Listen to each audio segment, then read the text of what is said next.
Universo Épico no ar, e no programa de hoje a gente vai falar sobre poesia. Quem vai falar sobre esse gênero pra gente é a Natália, que já tá aqui do meu lado. Natália, tudo bem? Tudo bem, e você? Tudo jóia. Natália, então conta um pouco sobre o seu livro.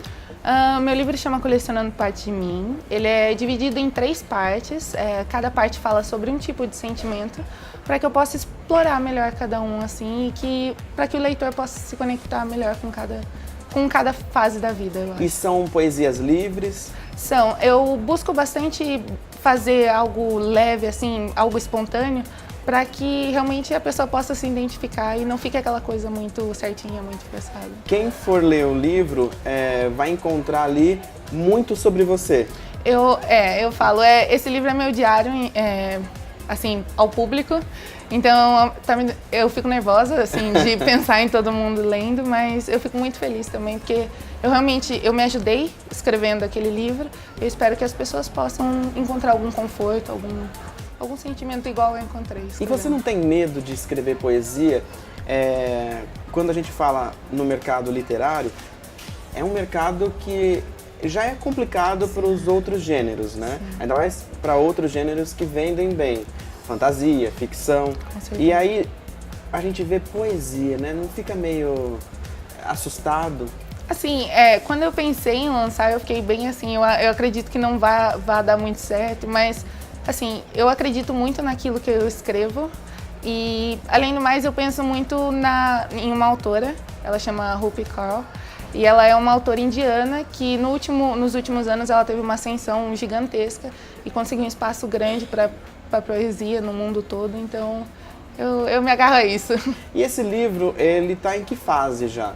Porque você tá com ele numa campanha coletiva, né? Sim. Fala um pouco sobre essa campanha. O livro já está pronto, ele já está sendo revisado, já está editado, já está com capa, já Quantas páginas? Quantas poesias? São 100 páginas. 100 páginas. Isso, são cerca de 85 poemas. Nossa, bastante. Muitos.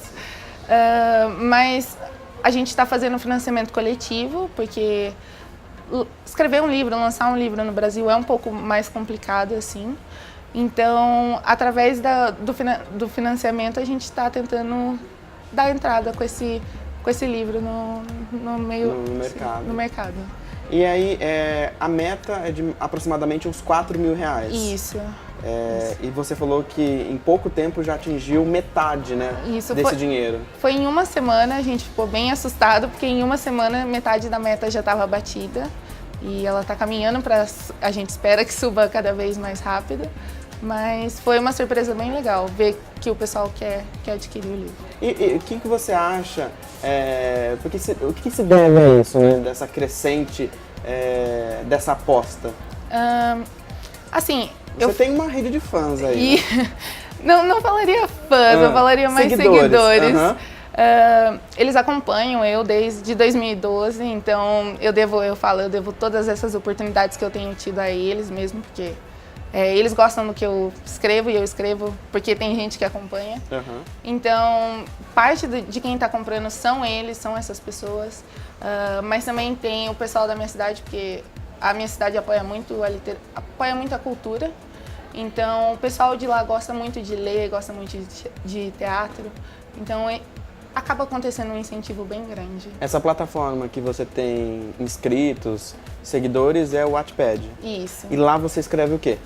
São fanfictions, né? Que são histórias de fãs para fãs. E são romances, são livros de romances, que eu busco abordar assuntos que assim, ninguém fala, a literatura não publica tanto. E quais são, quem é o seu personagem em fanfiction? Lá na plataforma? São o girl group, né, que fala da Fifth Harmony.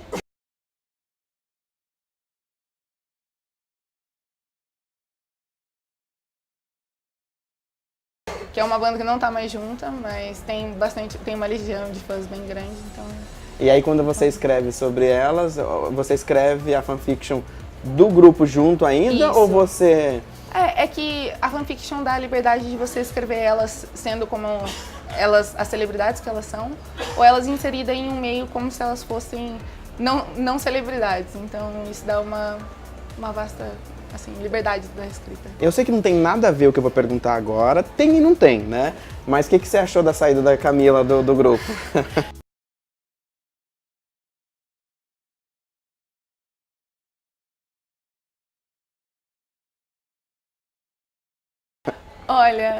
Olha, essa é uma pergunta complicada, mas... Já tem uma historinha lá no seu Wattpad sobre essa saída dela? Sobre a saída, não. Mas, assim, eu acho que ela fez o que ela achou melhor, então... Tá certo. Agora, voltando então para a história do livro, qual que é o seu desafio? Porque lá você escreve um fanfiction, uma história ficcional, sim. E aí ali você está escrevendo poesias meio que autobiográficos, né? Sim. Eu falo que assim, é um desafio, por conta, como você mesmo disse, a poesia não é muito conhecida, não é muito valorizada. Mas eu falo que o desafio mesmo é comigo mesma, por estar publicando aquilo, os meus sentimentos de uma forma tão abrangente, de uma forma que qualquer pessoa pode acompanhar. Então eu acho que para mim esse seria o maior desafio. O que você lê? Quais são suas referências? Tem a Rupi, eu adoro o Manuel Bandeira, eu adoro os poemas do Manuel Bandeira, Clarice Lispector, esses que estão sempre, né? Uhum. E o Vinícius de Moraes, com certeza. E aí, como é que, para você publicar esse livro, como é que você chegou e falou assim, não, já tenho um repertório, vou publicar? Então, a seleção dos poemas, são 85 poemas, mas assim, eu tinha muito mais poemas guardados comigo, mas eu acho que o que fez eu falar, não, foi quando eu estava editando o arquivo e eu li, eu falei assim, quando eu terminei de ler, eu falei, nossa, tá ótimo pra mim, não preciso de mais nada. Então, aí eu entrei em contato com a Flávia, que é a fundadora da minha editora, e aí eu falei, olha, Flávia, esse é o meu projeto, se você gostar e se você quiser... De primeira? Ela concordou, ela gostou bastante, ela apoiou bastante. E aí vocês juntas, já tem capa, né? Já. A minha melhor amiga, Lourença, ela ilustra, ela desenha por diversão, assim, um dia ela postou um desenho e eu falei, meu Deus, esse desenho tem que estar no meu livro. E aí ela achou que eu tava brincando, mas quando eu conversei sério com ela, ela realmente viu que eu gostei. E ela acabou ilustrando o meu livro e fazendo a capa dele. Cada poema vai ter uma ilustração ou não? Não, o livro vai ser dividido em partes. Tá. Então cada parte vai ter uma ilustração. Entendi. E aí, você pode falar do processo seu de escrita? Quanto tempo você levou? Teve ali no meio do caminho um bloqueio criativo? Sempre tem, né? Mas eu escrevi o livro em 2 anos, eu acho. 2 anos? 2 anos. Teve poemas de antes, bem antes, mas eu acho que foi a fase que eu estava mais assim, inspirada da minha vida. Foi quando eu passei a escrever para me encontrar no meio de tudo. E aí você segue no caminho com as poesias ou você pretende aí escrever outros gêneros? Eu pretendo escrever outros gêneros, sim. Eu pretendo ir para o gênero novelas ou assim, romances, né, e tudo mais. Então, que é o que fez eu ficar conhecida. Então eu acho que eu falo assim, eu tenho uma certa dívida com quem lê as minhas histórias, porque eles estavam esperando os romances e por fim veio um livro de poemas. Lançando o livro de poemas, você não vai parar de escrever no Wattpad? Não. Vai continuar? Vou continuar. E aí você indicaria uma plataforma como essa para quem está escrevendo e, sei lá, tem ideia de lançar um livro e praticar no Wattpad? Com certeza, porque eu acredito que esse tipo de plataforma ajuda muito você a aperfeiçoar a sua escrita, a saber mais o que você gosta, ou conhecer o enredo, ficar mais confortável. E a exposição não é muita de receber uma crítica? Porque na internet... Sim, qualquer um fala o que quer. E aí como é que fica essa exposição? Eu sou uma pessoa que eu tenho muita dificuldade em aceitar críticas que não são construtivas. Eu sou uma pessoa que eu preciso agradar. Então, para mim é muito difícil ouvir críticas, mas eu acredito assim que eu estou aprendendo a lidar. É uma construção que eu acho que eu vou levar a minha vida inteira. Mas eu falo, é uma coisa que você tem que utilizar daquela crítica para melhorar a sua escrita. Criticavam muito a minha ortografia. no começo, mas é claro, eu tinha 11 anos quando eu comecei a escrever, então eu não tinha conhecimento linguístico que eu tenho hoje em dia. Então eu falo, isso fez eu estudar mais português justamente para que eu pudesse oferecer algo melhor para quem acompanhava eu. Além do conteúdo de qualidade, né, ter toda a formatação necessária. Sim. Se você gosta de escrever, o certo é você utilizar aquela plataforma como se fosse algo sério, para que você mesmo acabe se cobrando e fazendo um bom trabalho, eu acredito nisso. Natália, então para o pessoal de casa que quer apoiar o seu trabalho, né, e acompanhar aí o que você vem fazendo, tem aí rede social, Instagram, Facebook, e fala também um pouco, né, do projeto aí, em que site que eles podem te ajudar. Tá certo. As pessoas podem me seguir no Instagram, Nats Nogueira, N-A-T-S Nogueira. Elas podem me acompanhar no Facebook, Natália Nogueira. Ou então, se elas quiserem saber mais sobre o projeto, é só entrar na página da editora Rouxinol, que tá todas as informações lá. E se você quiser adquirir o livro, é só entrar em catarse.me/Colecionando Partes de Mim, que é o nome do meu livro. Natália, muito obrigado pela participação. E olha só, você aí de casa, quando o livro ficar pronto, a gente avisa aqui no Universo Épico e não sai daí, porque no próximo bloco a gente vai dar dicas de como escrever e como conseguir encontrar uma boa editora para você publicar o seu livro.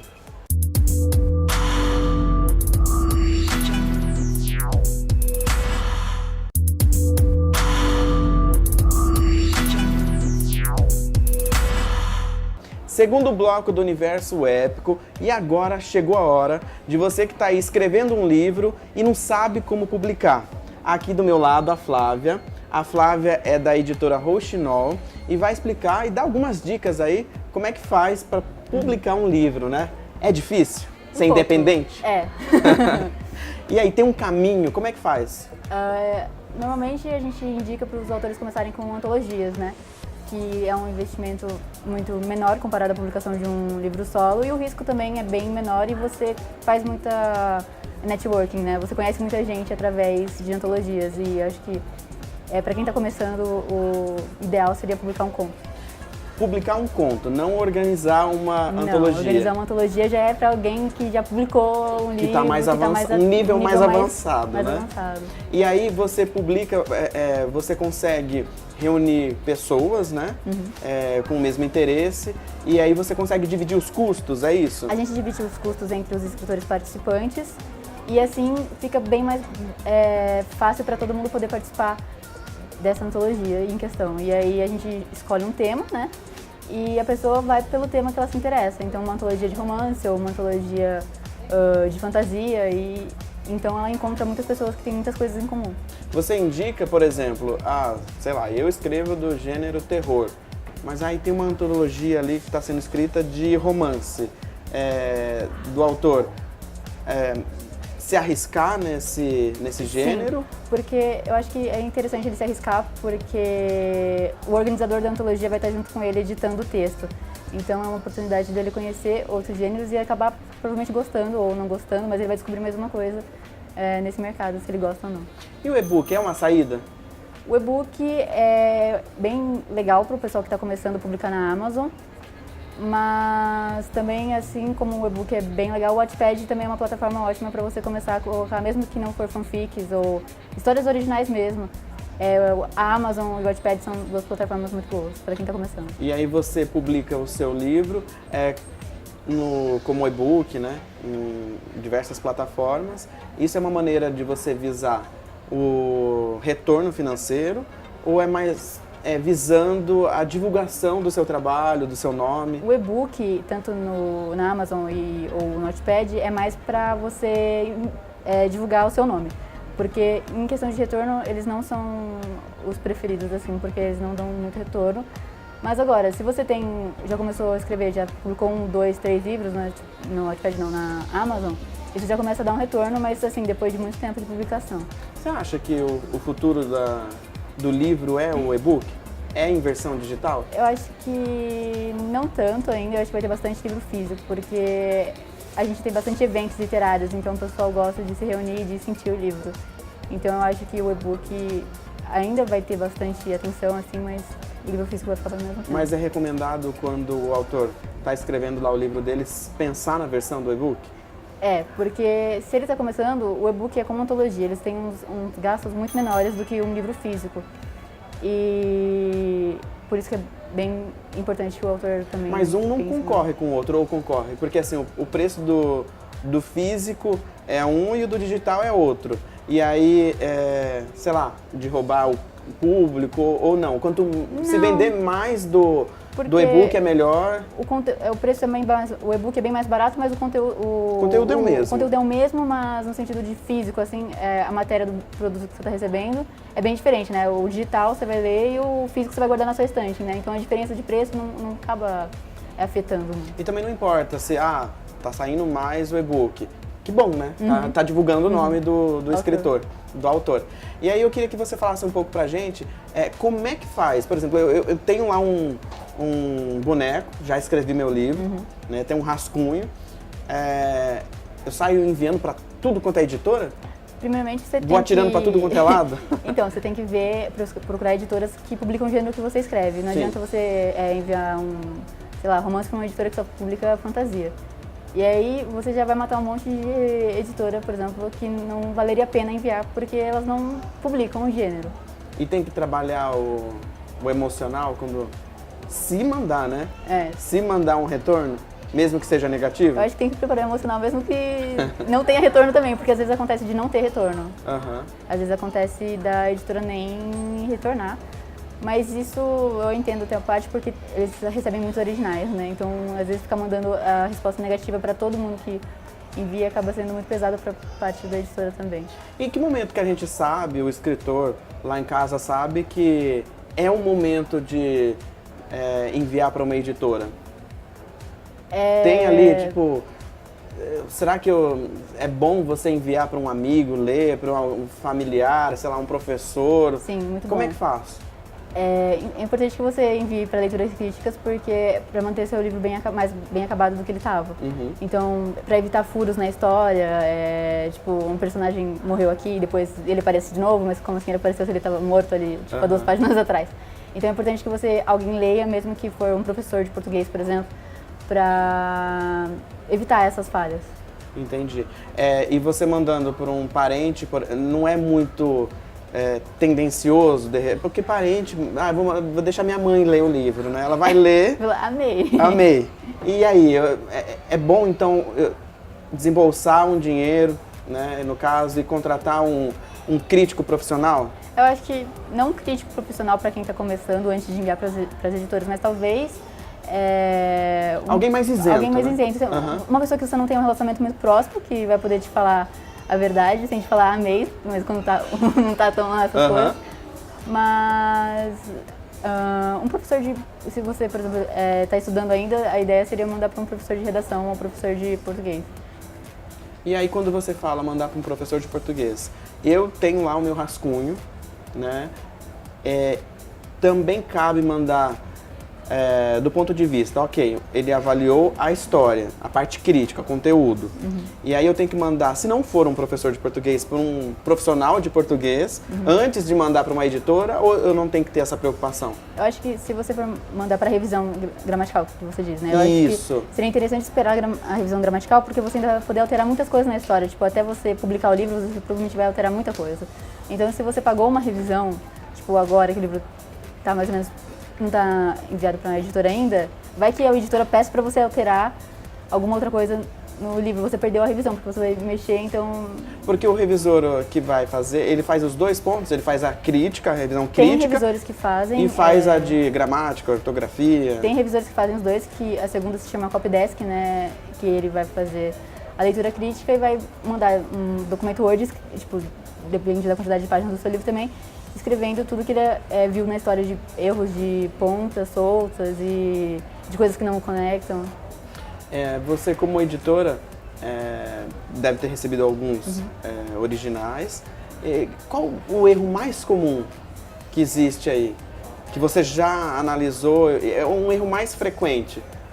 São erros que, na verdade, é formatação. A gente, lá na página do Facebook, a gente escreve para enviar com a fonte tal, tamanho tal, pra gente ficar mais fácil de ler, às vezes imprimir, pra ler na mão mesmo. Isso é legal. E aí, às vezes, a pessoa manda em uma formatação totalmente, né, tipo fonte 16 em PDF. E a gente não pode alterar para fonte 12 para poder imprimir. E aí já dificulta o trabalho. Então, já a gente tem que pensar na pessoa que vai ler, né, e vai receber. Então, já tem que, eu não vou mandar em sei lá, Comic Sans, fonte, sei lá, 24. Em PDF, pior ainda, porque, em PDF, né? Porque a gente gosta de ler na mão, porque é muito tempo com a luz do computador ou com qualquer aparelho de eletrônico para ler o livro. Então, como a gente imprime, se a gente está com fonte 16, a gente vai imprimir um negócio de 300 páginas. Tá certo, então olha essa dica, hein? Não vai fazer uma outra formatação, porque senão prejudica aí a vida do editor e ele acaba não lendo, né? Acaba colocando o seu numa pilha separado, aí quando der, lê. E tem uma receita para escrever um bom livro? Uma receita, assim, tem muito estudo, porque tem muita conteúdo para estudo de... por exemplo, se você está escrevendo um livro de fantasia, tem muita coisa interessante para estudar, tipo a jornada do herói, sabe? Tem muita coisa que você pode ler para começar a escrever e preparar, né? Então seria ideal que você fizesse um cronograma, tipo, da história, do que vai acontecer, tipo, dividir por tópicos, do que você planeja para a história, para você ir estudando, às vezes até, tipo, pesquisando a ambientação da história, sabe? Para quem nunca ouviu falar da a jornada do herói, é uma jornada que ela está sempre presente nos filmes, em livros, na história, né? Na história. E, bom, separando bonitinho, você já consegue ter ali, então, um formato legal para uma história, né? E, olha só, Flávia, eu quero agradecer a participação, né? Deu altas dicas pro pessoal de casa, né? A gente já passou aqui o Universo Épico de mais de 80 edições, né? A gente sempre traz aqui escritores e os próprios escritores, eles dão dicas, né? Então chegou a vez da gente trazer um profissional, né, da edição de livro, né, de editorial, para dar dicas para vocês. O pessoal quer entrar em contato para mandar original para você, como é que faz? A gente está no Facebook, Roxinol Editora, e pode chamar a gente por mensagem que a gente vai dar as instruções. Olha só, então anotou aí, manda então o original para ela avaliar. Então eu agradeço mais uma vez, a gente encerra o programa por aqui e a gente volta na próxima semana. Tchau!